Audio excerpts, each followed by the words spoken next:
I-update natin itong Ilyong Tibungko, itong ginagawa nilang underpass dito, no.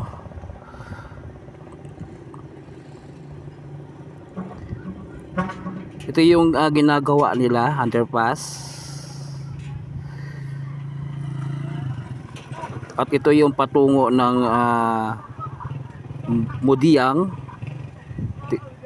Tingnan mo, may mga girder na. At merong tulay diyan, no. Katulad ng takunan na mayroon ding bridge, no, para sa mga barangay. Ganun din dito. So ito yung patungo ng Mudiang. 안녕하세요 여러분, 잘 지냈어요? 먹고 싶어 행복해서. Welcome to my channel, Crispy Core TV. Please subscribe, like, and share. So nandito tayo ngayon, no, sa may Ilyong Tibungko. So tingnan natin yung ginagawa nilang underpass dito, no, sa may Purok 7 Ilyong Tibungko. So tara, let's go. So ito yung Ilyong Tibungko, Purok 7. Ito underpass ang gagawin dito. Gagawa sila ng temporary daanan kasi gigibain nila ito para makagawa sila ng underpass patungo ng Mudiang. Ito nakikita natin dito, meron ng mga girder itong tulay nandito, at meron ding tulay para sa barangay, katulad ng takunan. Meron ding tulay na ginawa doon para sa barangay. Ganun din nandito, no. Ito yung patungon ng Mudiang.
So nakikita, no, yun po ang Ilyong Tibungko. Yung kalsada niyan is magiging tulay kasi dadaan sa ilalim, magiging underpass yan patungo doon sa may Mudiang. no? At doon makikita natin yung mga tulay na buong buo na, no?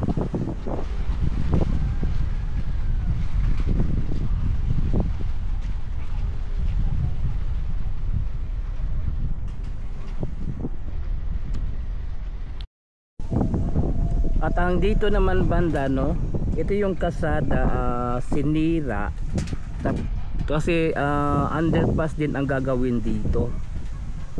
Ganun din ang gagawin doon sa may Ilyong Tibungko. At ito yung patungo ng Mahayag Bunawan. So nakikita natin dito meron ng mga tulay, pero nasa ilalim siya, kaya gagawin dito is underpass, no? Underpass pati doon sa may Ilyong Tibungko, underpass din doon.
So yun, hanggang dito lang yung update natin dito sa may Ilyong Tibungko, then patungo ng Mahayag Bunawan.